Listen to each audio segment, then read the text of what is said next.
Hello everyone, I am Sunny your physics teacher. Welcome back to my YouTube channel. Sound wave के आज के इस lecture में देखो हम क्या पढ़ेंगे। साउंड वेव की स्पीड फाइंड आउट करेंगे किसी भी मीडियम में, चाहे वो सॉलिड हो, लिक्विड हो या गैस हो। ठीक है, तो देखो जब हम साउंड की स्पीड गैस में निकालने चलेंगे ना, तो वहाँ पे न्यूटन ने एक फॉर्मूला दिया था। न्यूटन ने कुछ बोला था जब हम साउंड की स्पीड गैस में निकालना चाहते हैं। हालांकि वो फॉर्मूला गलत आया और फिर उसके बाद में लैपलेस ने correction the for speed of sound in gas, उसको पढ़ेंगे। ठीक है, तो आज का हमारा टॉपिक है speed of sound in any medium. ठीक है, किसी मीडियम में साउंड की स्पीड कैसे निकालें, आज का हमारा टॉपिक ये है। वो मीडियम सॉलिड भी हो सकता है, लिक्विड भी हो सकता है और गैस भी हो सकता है। ठीक है, तो देखो एक बार ट्रांसवर्स वेव पे आओ, प्रीवियस प्लेलिस्ट ट्रांसवर्स वेव, उस पे आओ एक बार। ठीक है, तो ट्रांसवर्स वेव में क्या होता था, पार्टिकल्स ऐसे सिंपल हार्मोनिक मोशन परफॉर्म करते थे about their mean positions of same amplitude, और ट्रांसवर्स वेव ऐसे चलती थी। तो वहां पे जो वाई एक्स टी आया था वो आया था ए sign omega t minus k x plus phi note. ठीक है, और कोई भी ट्रैवलिंग वेव हो उसकी इक्वेशन क्या होती है, कोई भी ट्रैवलिंग वेव हो, ट्रैवलिंग वेव इक्वेशन वो क्या होती है, y is equal to function of A x plus B t, यही होती है। और ये ट्रांसवर्स वेव भी ट्रैवलिंग वेव ऑब्वियसली। ठीक है, तो देखो यहां पे क्या आया था प्रीवियस प्लेलिस्ट में, ट्रांसवर्स वेव वाली प्लेलिस्ट जो है, curly square y by curly T square is equal to v square curly square y by curly x square. ये डिफरेंशियल इक्वेशन आई थी। ठीक है, of this transverse wave.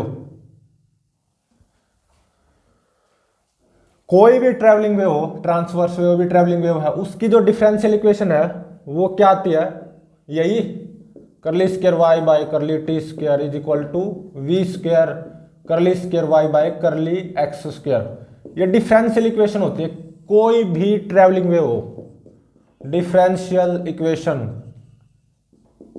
Of any travelling wave, कोई भी travelling wave हो उसकी differential equation ये होती है, और इसका सॉल्यूशन ये होगा ऑब्वियसली। ठीक है, v क्या होगी, स्पीड ऑफ ट्रैवलिंग वेव। ठीक है, और यहां पे v किसके बराबर आया था, ओमेगा बाय के। ठीक है ना, तो कोई भी ट्रैवलिंग वेव हो जैसे ट्रांसवर्स वेव है, उसकी जो डिफरेंशियल इक्वेशन होती है ये होती है। ठीक है, और v क्या होती है, speed of that travelling wave. ऐसे ही हमारी जो साउंड वेव है ना, साउंड वो भी क्या है, ट्रैवलिंग वेव है। अब आप बोलोगे ये कैसे, तो देखो जब आप साउंड वेव की इक्वेशन लिखते हो एज ए डिस्प्लेसमेंट वेव, तो एस एक्स टी ये किसके बराबर आया था, S naught sine omega t minus k x plus phi note, यही तो आया था। ठीक है, तो जैसे y है यहां पे वो s है। ठीक है ना, साउंड वेव में क्या होता है, जो मीडियम के पार्टिकल हैं वो ऐसे सिंपल हार्मोनिक मोशन परफॉर्म करेंगे ना about their mean positions of same amplitude as naught. ठीक है। तो देखो sound wave is also a travelling wave. Travelling wave की जो इक्वेशन होती है y is equal to function of A x plus B T. Y की जगह बस यहाँ पे s है, s यहाँ पे फंक्शन है ना ए एक्स प्लस बी टी का, तो obviously sound wave is also a travelling wave. ठीक है। तो साउंड वेव अगर ट्रैवलिंग वेव है तो साउंड वेव की जो डिफरेंशियल इक्वेशन आएगी यहां पे y की जगह बस s आ जाएगा, और क्या होगा, curly square s by curly T square is equal to v square curly square s by curly x square. v क्या है यहां पे, speed of sound in any medium. ठीक है। तो speed of sound in any medium is v, obviously that will be equal to omega by k, ये भी सही है। तो ये एक तरह से यहां पे डिफरेंशियल इक्वेशन होगी ऑफ साउंड वेव, ऑब्वियसली जिसका सॉल्यूशन ये होगा। v क्या है यहां पे, speed of sound wave in that medium. ठीक है।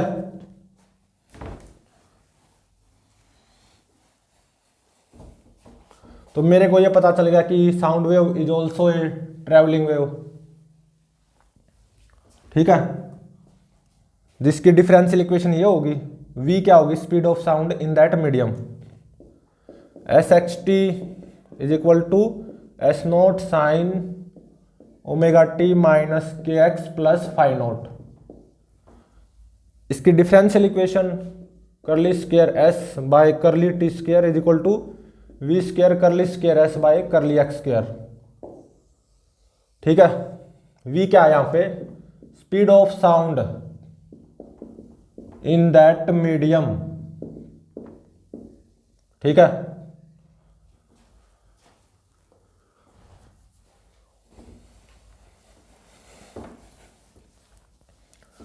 तो अब देखो, मान लो किसी मीडियम में साउंड वेव प्रोपेगेट कर रही है। ठीक है। ये मान लो मैंने एक छोटी सी ट्यूब मान ली। ठीक है। जिसका क्रॉस सेक्शनल एरिया मान लो a है और ये x है और ये dx। ठीक है। ये मीडियम के पार्टिकल्स हैं और मान लो साउंड वेव ऐसे प्रोपेगेट कर रही है विद स्पीड v। ठीक है। तो देखो यहां से x डिस्टेंस दूर यहां पे जो प्रेशर आएगा वो क्या होगा, P not plus excess pressure, उसको मैं यहां पे P डैश से डिनोट करूंगा। वो जो एक्सेस प्रेशर होता है ना dp, उसको मैं यहां से P डैश से डिनोट करूंगा। ठीक है। और एक्सेस प्रेशर ये किसके बराबर होता है, बीटा के एस नोट, इसके बराबर आया था ना, बीटा के एस नोट कोस omega t minus k x plus five note, यही आया था। ठीक है। इसको क्या बोला था, एक्सेस प्रेशर का एम्पलीट्यूड डीपी नोट बोला था। तो ये जो एक्सेस प्रेशर है ना डीपी, इसको मैं यहां पे बस यहां पे पी डैश से शो कर रहा हूं, तो इसको और अच्छे से लिख दो। ये जो डीपी नोट है ना बीटा के एस नोट, इसको पी डैश नोट से दिखा दो। ठीक है। कोस omega t minus k x plus five note. तो यहां से एक्स डिस्टेंस इस तरफ, pressure p naught plus excess pressure P dash. थोड़ा सा और आगे चलो, यहां पे प्रेशर कितना हो जाएगा, p naught plus p dash plus dp dash. सही है ना। यहां पे total pressure p naught plus excess pressure, यहां पे p naught plus p dash और very small change in excess pressure is dp dash. और मान लो ये जो मीडियम है उसकी डेंसिटी है रो, ठीक है, डेंसिटी ऑफ मीडियम इज रो। और बीटा क्या है,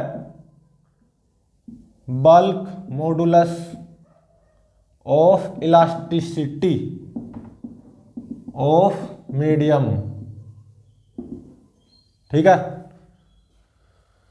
तो अब देखो इतने पोर्शन में जो मीडियम के पार्टिकल्स हैं उसका मास वेरी स्मॉल आएगा dm, वो क्या हो जाएगा डेंसिटी रो इनटू में ये वॉल्यूम adx, सही बात है।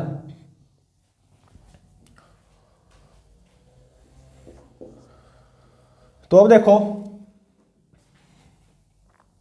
यहां पे ये चीज जरूर सेटिस्फाई होगी, चाहे तो करवा के देख लेना। Curly p dash by curly x is equal to minus beta curly square s by curly x square, ये जरूर सेटिस्फाई होगा। s क्या है, ये s x t, ठीक है ना, ये s है, ये जरूर सेटिस्फाई होगा, चाहे तो करवा के देख लेना। p डैश ये है, एक्सेस प्रेशर क्या है यहाँ पे p डैश, जो कि dp होता था, मैंने उसको यहाँ पे p डैश मान लिया और कुछ नहीं है, ठीक है। तो अब देखो इतने पोर्शन पे, मीडियम के इतने पोर्शन पे जो नेट फोर्स आया है वो कितना होगा। तो देखो इस डायरेक्शन को पॉजिटिव लूंगा, इस डायरेक्शन को नेगेटिव। तो देखो यहां पे जो प्रेशर है वो क्या है, P naught plus p dash plus dp dash. इस प्रेशर की वजह से ऐसे फोर्स आएगा, ऐसे मतलब डायरेक्शन नेगेटिव, मतलब minus P naught plus p dash plus dp dash into में क्रॉस सेक्शन एरिया ए। और यहाँ पे जो प्रेशर है P naught plus p dash, इसकी वजह से ऐसे फोर्स आएगा ना, मतलब positive, plus P naught plus p dash into में ए। तो अब देखो ये कितना आया, पी नोट ए से पी नोट ए खत्म, ठीक है, और माइनस पी डैश ए से पी डैश ए खत्म। तो ये कितना आया, माइनस डी पी डैश ए, ये आ गया,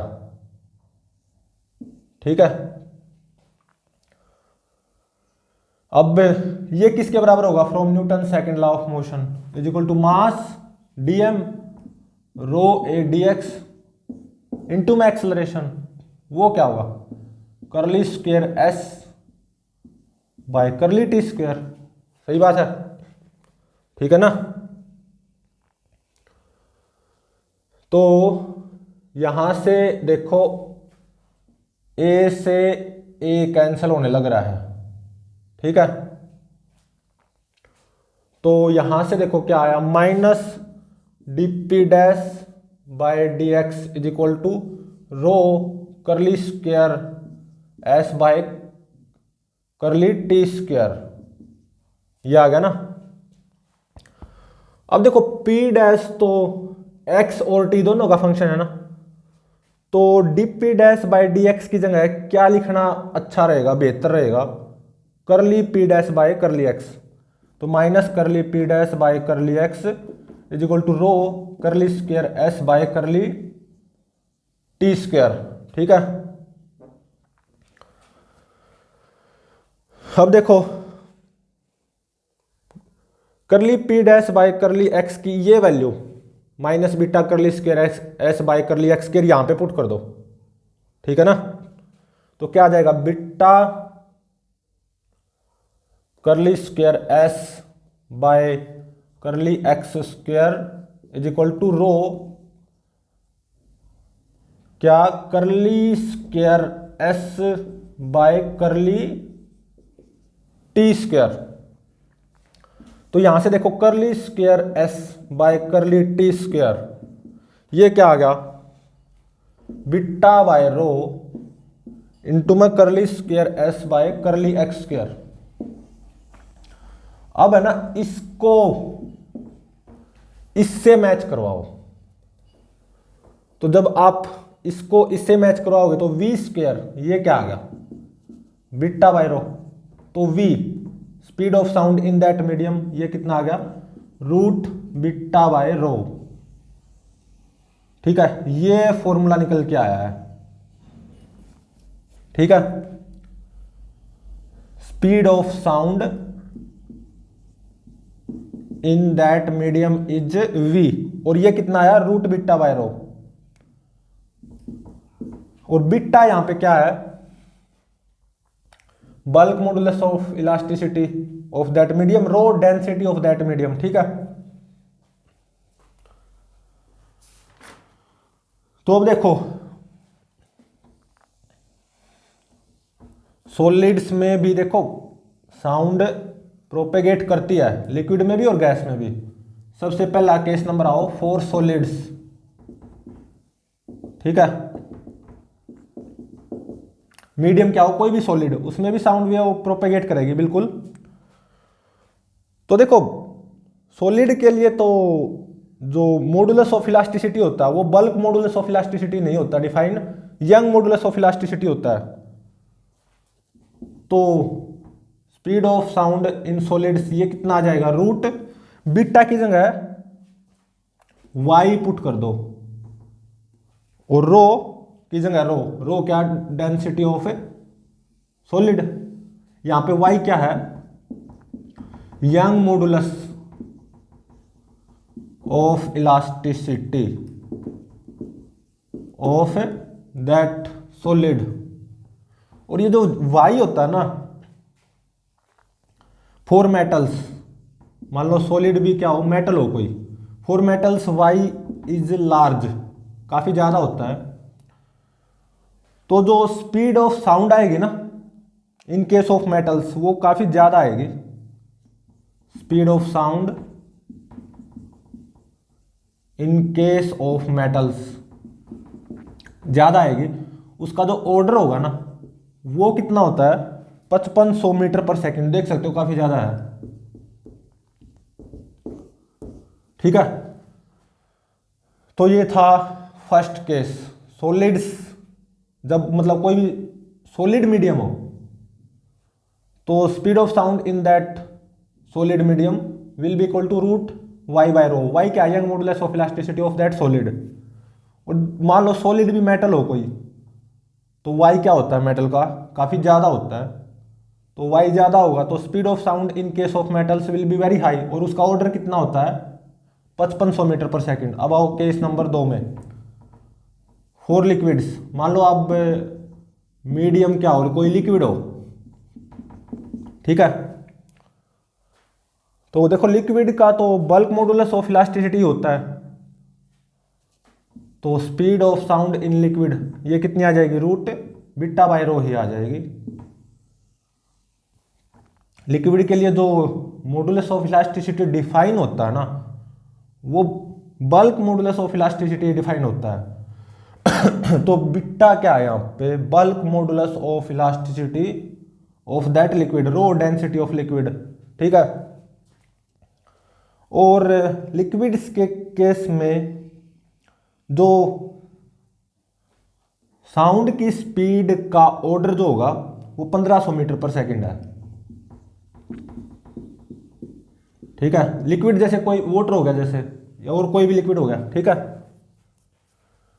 लिक्विड में भी साउंड प्रोपेगेट करती है, ट्रेवल करती है, और जो साउंड की स्पीड का ऑर्डर आएगा ना इन लिक्विड वो 1500 मीटर पर सेकंड के आसपास आता है।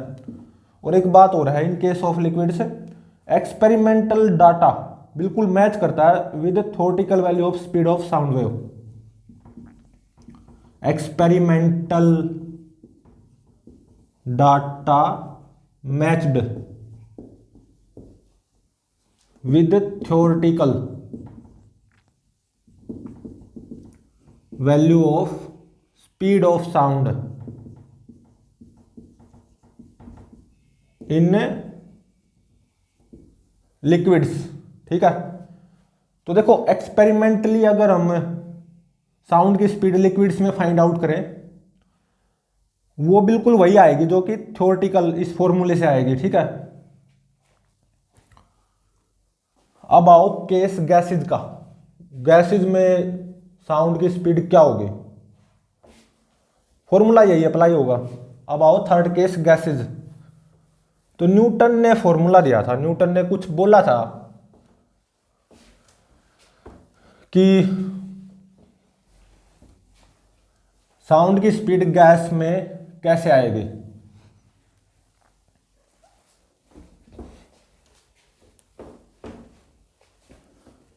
तो देखो, speed of sound in any medium, formula यही यूज होगा, रूट बीटा बाय रो।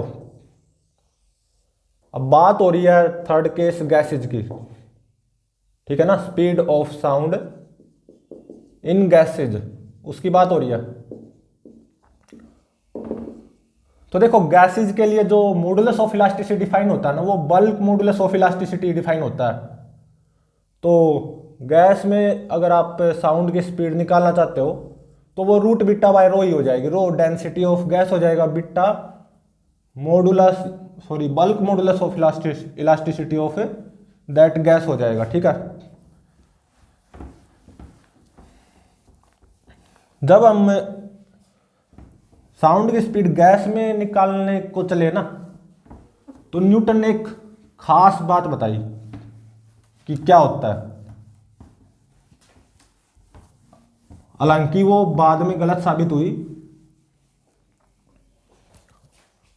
ठीक है। इसको बोलेंगे हम Newton's formula for speed of sound in gases. Newton's formula for speed of sound in gases, ठीक है। तो देखो, मान लो कोई मीडियम है, गैस मीडियम है, ठीक है ना, यहां पे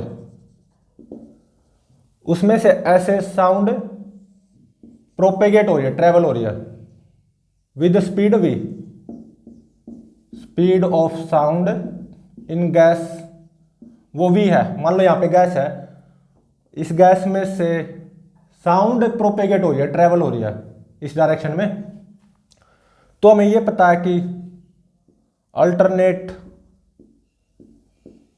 कंप्रेशंस और रेयर फ्रैक्शंस बनेंगे। बिल्कुल, कंप्रेशन, फिर इसके बाद में रेयर फ्रैक्शन आएगा, फिर कंप्रेशन आएगा, ठीक है ना। ऐसा ही होता है, कंप्रेशन, रेयर फ्रैक्शन, फिर कंप्रेशन। तो कहने का मतलब, जब किसी गैस में साउंड प्रोपेगेट करेगी तो ये ऑब्वियस है, वेरी ऑब्वियस, सब जानते हैं, बात सही भी है, alternate compression and rarefactions बनते हैं। तो देखो, कंप्रेशन का मतलब क्या है, गैस इस रीजन में कंप्रेस हो रही है, गैस कंप्रेस, ठीक है। मतलब एक तरह से गैस का वॉल्यूम घट रहा है, गैस वॉल्यूम डिक्रीजेज, और प्रेशर बढ़ रहा है, प्रेशर इंक्रीजेज कंप्रेशन के केस में। और रेयर फ्रैक्शन के केस में गैस एक्सपैंड हो रही है, मतलब गैस वॉल्यूम बढ़ गया, ठीक है। और प्रेशर कम हो जाता है, ये हम जानते हैं, प्रेशर डिक्रीजेज, ठीक है। तो न्यूटन ने क्या कहा, जो ये वेरिएशन आता है ना प्रेशर और वॉल्यूम का, variation in pressure and volume, ये क्या होता है, आइसोथर्मल होता है। जब साउंड प्रोपेगेट करेगी ना किसी गैस मीडियम से, तो किसी पर्टिकुलर जगह पे जो वेरिएशन आएगा प्रेशर और वॉल्यूम में, ये क्या होगा, आइसोथर्मल प्रोसेस होगी, विल बी आइसोथर्मल प्रोसेस, ऐसा न्यूटन ने बोला। हालांकि ये बाद में गलत साबित हो गया, लेकिन जो न्यूटन ने बोला है अभी उसको डिस्कस करना जरूरी है। तो अब इसका मतलब क्या है, आइसोथर्मल प्रोसेस होगी। ठीक है, अभी इसको अलग अलग से पढ़ो, कंप्रेशन और एयर फ्रैक्शन के केस में कैसे आइसोथर्मल प्रोसेस होगी। तो देखो कंप्रेशन के केस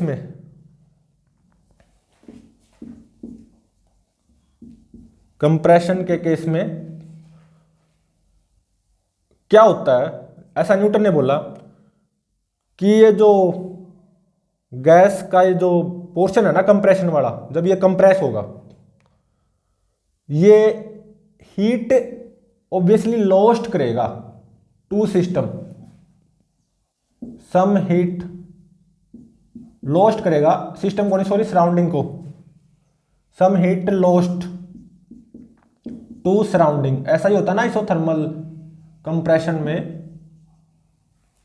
हीट कुछ लॉस्ट होती है टू सराउंडिंग। ठीक है, और रेयर फ्रैक्शन में क्या बोला न्यूटन ने, देखो जो कंप्रेशन में जो हीट लॉस्ट हुई है ना टू सराउंडिंग, रेयर फ्रैक्शन में वही हीट, ये जो रेयर फ्रैक्शन वाला रीजन है वो उसी को एक्सेप्ट कर लेगा। इन रेयर फ्रैक्शन वही जो लॉस्ट हुई थी heat in compression, same heat gained by rarefaction part. ठीक है, रेयर फ्रैक्शन मतलब वॉल्यूम बढ़ रहा है ना। और आइसोथर्मल एक्सपेंशन में क्या होता है, हमारा जो सिस्टम होता है, जो कि यहां पे सिस्टम क्या है, ये rarefaction part. Isothermal process में क्या होता है, सिस्टम सराउंडिंग से हीट एब्जॉर्ब करता है या गेन करता है। ठीक है, तो न्यूटन ने ऐसा बोला, जो ये वेरिएशन इन प्रेशर है ना एंड वॉल्यूम, जब गैस में से कोई साउंड ट्रेवल हो रही है, प्रोपेगेट कर रही है, ये आइसोथर्मल प्रोसेस होगी। ठीक है, मतलब कंप्रेशन वाले पार्ट में हीट लॉस्ट होगी टू सराउंडिंग। ठीक है ना, कंप्रेशन में वॉल्यूम घट गया ना, तो आइसोथर्मल कंप्रेशन में क्या होता है, हीट लॉस्ट होती है ना to surrounding, heat lost by system to surrounding. और वो जो हीट लॉस्ट हुई है ना, अब वही गेन की जाएगी रेयर फ्रैक्शन पार्ट के द्वारा फ्रॉम सराउंडिंग। ठीक है, तो मतलब कंप्रेशन और रेयर फ्रैक्शन ये दोनों आइसोथर्मल प्रोसेस हैं, ऐसा न्यूटन ने बोला। मतलब जब किसी मीडियम, मतलब सॉरी मीडियम भी कौन सा, गैस, ध्यान रहे गैस का केस चल रहा है, जब किसी गैसियस मीडियम में से कोई साउंड ट्रेवल होगी ना, प्रोपेगेट करेगी, तो उसमें जो कंप्रेशन और रेयर फ्रैक्शंस बनेंगे ना, वहां पे जो variation in pressure and volume आएगा वो आइसोथर्मल प्रोसेस होगी, ऐसा न्यूटन ने बोला। ठीक है, अब देखो आइसोथर्मल प्रोसेस की इक्वेशन क्या होती है, PV is equal to constant. Isothermal process में टेम्परेचर कॉन्स्टेंट रहेगा ना, टेम्परेचर कॉन्स्टेंट, और मैंने गैस को आइडियल गैस माना है, ये जो गैस का मीडियम है, तो PV is equal to NRT apply कर दो, टेम्परेचर कॉन्स्टेंट, तो पीवी कॉन्स्टेंट आ गया ना। तो अब दोनों तरफ डिफ्रेंशिएट कर दो, P DV plus V DP is equal to 0। तो अब देखो बल्क मॉडुलस ऑफ इलास्टिसिटी ये कितना होता है, minus DP by DV by V. और जब यहां से आप minus DP divided by DV by V की वैल्यू निकालोगे ना, ये कितनी आएगी, पी के बराबर आएगी। ठीक है, ये पक्का पी की बराबर आएगी। यहां से minus DP divided by DV by V, मतलब एक तरह से बीटा हो गया ना, यहां से उसकी वैल्यू पक्का पी आएगी, निकाल लेना। तो अकॉर्डिंग टू न्यूटन मतलब न्यूटन ने जो बोला उसके अकॉर्डिंग, मतलब न्यूटन ने क्या बोला, जब किसी गैसियस मीडियम में से साउंड ट्रैवल करेगी, प्रोपेगेट करेगी, तो ऑब्वियसली ये तो सबको पता है, ऐसा होता ही है, कंप्रेशन रेयरफैक्शन कंप्रेशन बनेंगे अल्टरनेट। लेकिन न्यूटन ने खास बात क्या बोली, किसी पर्टिकुलर जगह पे जो प्रेशर और वॉल्यूम में वेरिएशन आएगा ना विद टाइम, वो क्या हो गया, आइसोथर्मल प्रोसेस।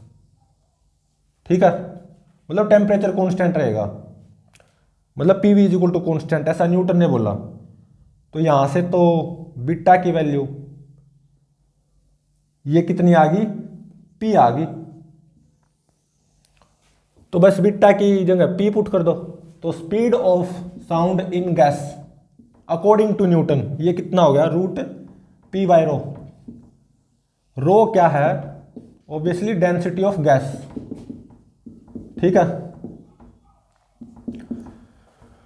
तो अब देखो, मान लो हमारी जो गैस है वो एयर है, ऐसा मान लो एयर को लेके चल रहे हैं, और एसटीपी पे आ जाओ, स्टैंडर्ड टेम्परेचर प्रेशर पे। तो एसटीपी पे टेम्परेचर तो 0 डिग्री सेल्सियस होता है, प्रेशर ऑब्वियसली 1 एटमोस्फेरिक होगा, समझ रहे हो ना, 1.01 इंटू में 10 की पावर 5 पास्कल। और 0 डिग्री सेल्सियस पे जो एयर की डेंसिटी आएगी ना रो, वो कितनी होती है, ये होती है 1.293 kg पर मीटर क्यूब। ठीक है, तो मैंने यहाँ पे गैस एयर ली है, गैस मीडियम एयर ली है, और वो भी एसटीपी पे। ठीक है,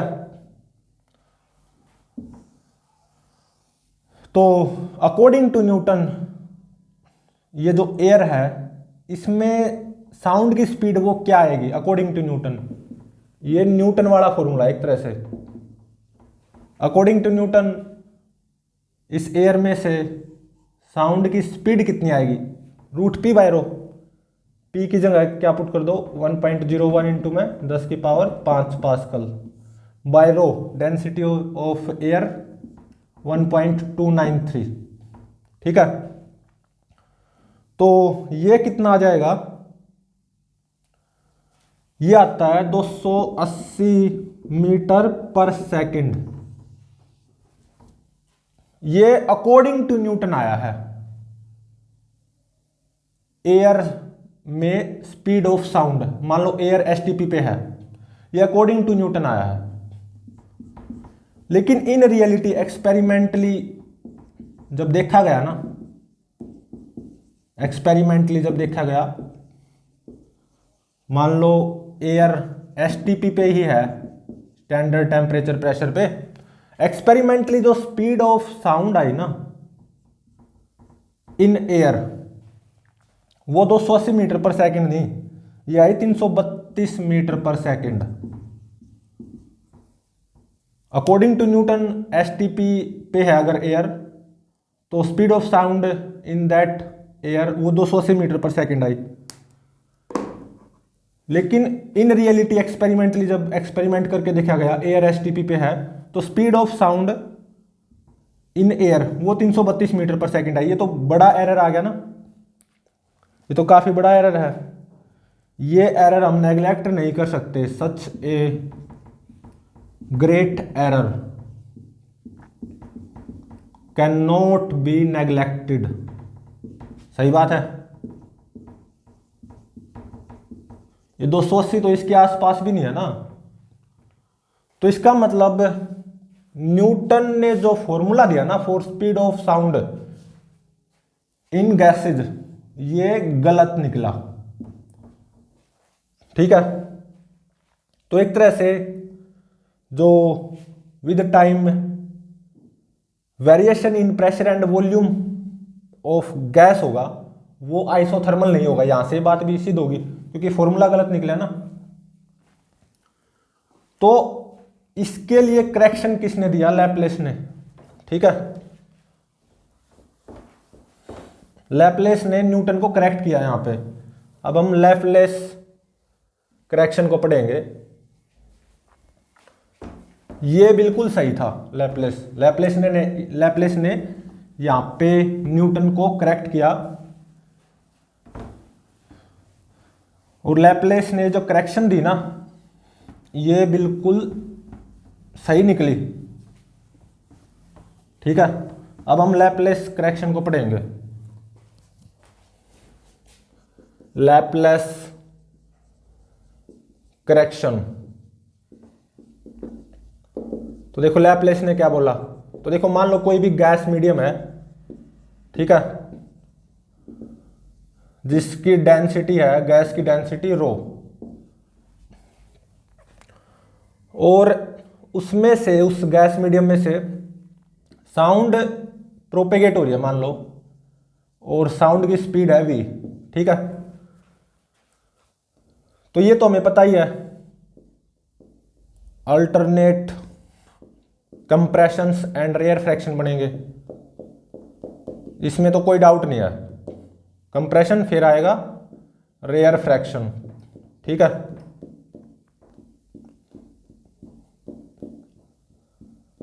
और फिर आएगा कंप्रेशन। अल्टरनेट कंप्रेशन और रेयर फ्रैक्शन तो बनते ही है ना, ये कंप्रेशन, ये रेयर फ्रैक्शन, ये कंप्रेशन। ठीक है,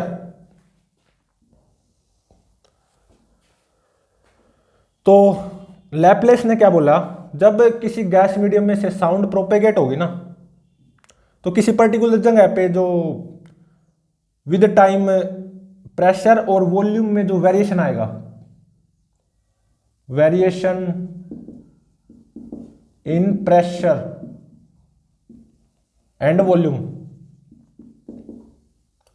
with time at a particular position, ये क्या होगा, विल बी एडियाबैटिक प्रोसेस होगी। न्यूटन ने क्या बोला था, आइसोथर्मल प्रोसेस होगी, वो तो गलत निकला। तो यहीं पे लैपलेस ने न्यूटन को करेक्ट किया और लैपलेस बिल्कुल करेक्ट निकला, अभी थोड़ी देर में पता भी चल जाएगा। ठीक है, एडियाबैटिक प्रोसेस होगी तो इसका मतलब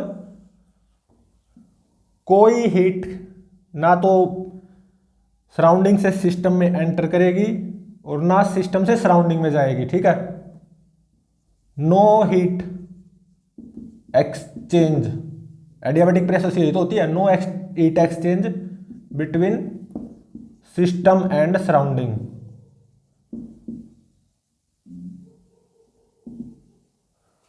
एडियाबैटिक प्रोसेस की इक्वेशन क्या होती है, पी वी की power gamma is equal to constant, यही होती है ना एडियाबैटिक प्रोसेस की इक्वेशन।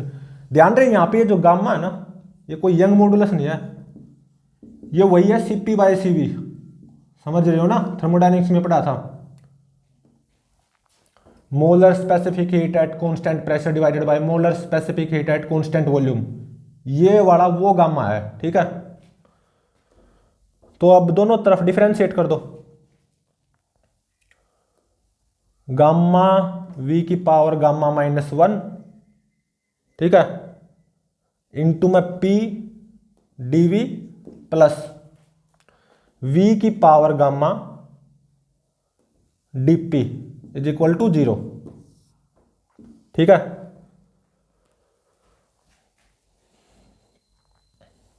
तो यहां से जब आप बीटा की वैल्यू निकालोगे ना,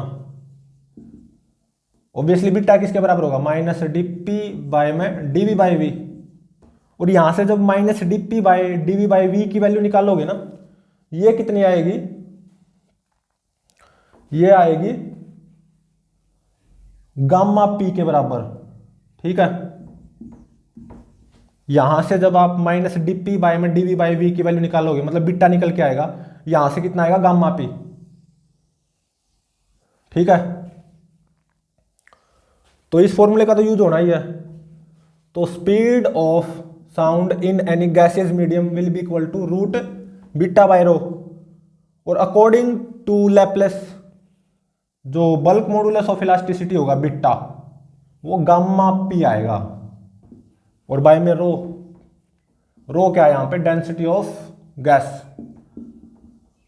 ठीक है, तो देखो जो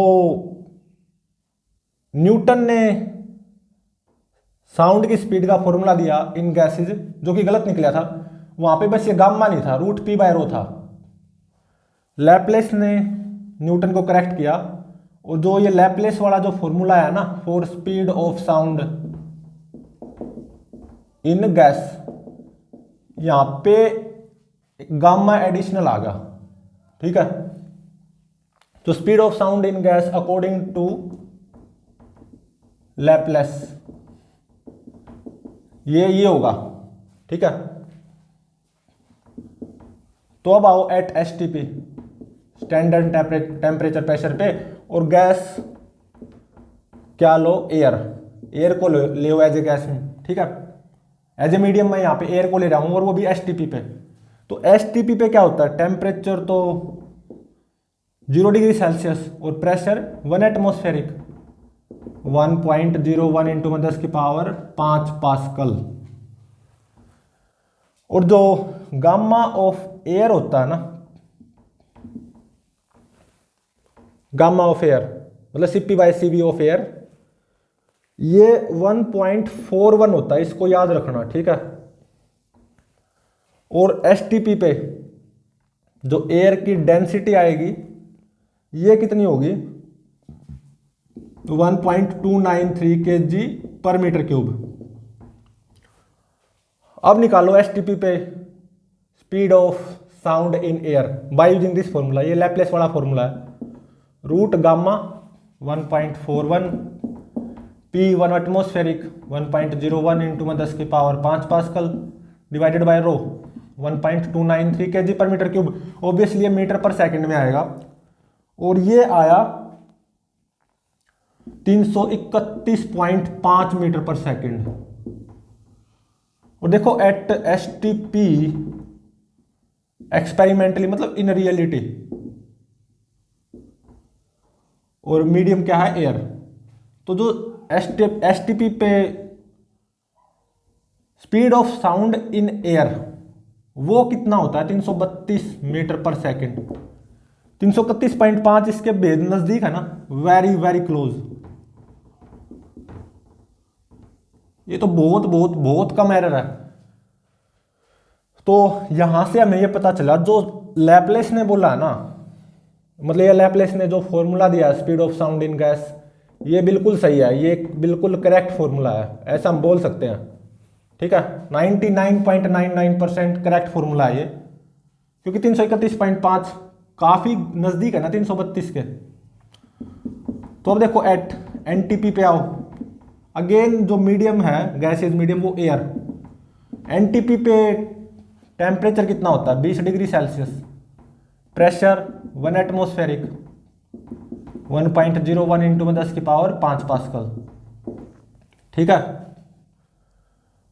और गामा ऑफ एयर ये तो 1.41 होता ही है। और जब टेम्परेचर 20 डिग्री सेल्सियस होगा ना, तो डेंसिटी ऑफ एयर आएगी वो इससे कम आएगी, और ये कितनी आएगी 1.2041 kg पर मीटर क्यूब। मतलब with increase in temperature density of air will decrease, थोड़ी सी कम हुई है, ठीक है। तो एनटीपी पे through air speed of sound वो कितनी आएगी, अगेन इस फॉर्मूले का यूज करो जो लैपलेस ने दिया, ये बिल्कुल सही है। Root gamma P 1 atmospheric by में rho density of air at NTP मतलब एट 20 डिग्री सेल्सियस 1.2041, और ये कितनी आएगी 343 मीटर पर सेकंड, ठीक है। और ये बिल्कुल सही भी है। तो जो एसटीपी पे जो एयर होती है ना, तो speed of sound in that air वो 332 मीटर पर सेकंड। एनटीपी पे जो एयर होती है वहां पे speed of sound in air वो 343 मीटर पर सेकंड होती है, ठीक है। और यहां पे एक अलग से चीज है, तो देखो गैस को हम यहां पे आइडियल गैस मान के चलेंगे ना, ये जो मीडियम है गैस इज मीडियम, ये गैस को आइडियल गैस मानेंगे, ठीक है। और p by rho R T by M naught के बराबर भी होगा यूजिंग आइडियल गैस इक्वेशन। ठीक है, तो उस गैस में से जब साउंड प्रोपेगेट करेगी तो speed of sound in that gaseous medium will be equal to this, p by rho की जगह बस R T by M naught put कर दो, gamma p by rho R T by M naught. ठीक है, R क्या है, universal gas constant, T temperature of that gas, gamma वही CP by CV, M naught क्या है, मोलिक्यूलर वेट ऑफ गैस, ये ध्यान रहे, मोलिक्यूलर वेट ऑफ गैस। जैसे कि जो मोलिक्यूलर वेट फॉर एयर है ना, ये कितना होता है 28.9 ग्राम पर मोल होता है फॉर एयर। जो मोलिकुलर वेट होता है ना, ये कितना होता है 28.9 ग्राम पर मोल। ठीक है, तो जो लैपलेस ने करेक्शन दी ना speed of sound in gas, वो ये है, ये बिल्कुल सही फॉर्मूला है for speed of sound in gas medium, और ये लैपलेस ने दिया एक तरह से। ठीक है, इससे जो पहले वाला था ना, वो जो न्यूटन ने दिया था वो गलत था, लैपलेस ने न्यूटन को करेक्ट किया और फाइनली ये फॉर्मूला बन गया for speed of sound in gas. ठीक है, गैसियस मीडियम में स्पीड ऑफ साउंड, ये भी बोल सकते हो और ये भी बोल सकते हो, दोनों सेम चीज है। ठीक है, उस गैसियस मीडियम को या उस गैस को आइडियल गैस मानना है, आइडियल गैस इक्वेशन का यूज किया, पी बाय रो की जगह बस R T by M naught put कर दिया, R universal gas constant, T temperature of that gas, obviously Kelvin में पुट करेंगे, M naught molecular weight of that gas, obviously put किस में होगा, केजी पर मोल में। ठीक है, तो प्लीज चैनल को लाइक शेयर और सब्सक्राइब जरूर करें।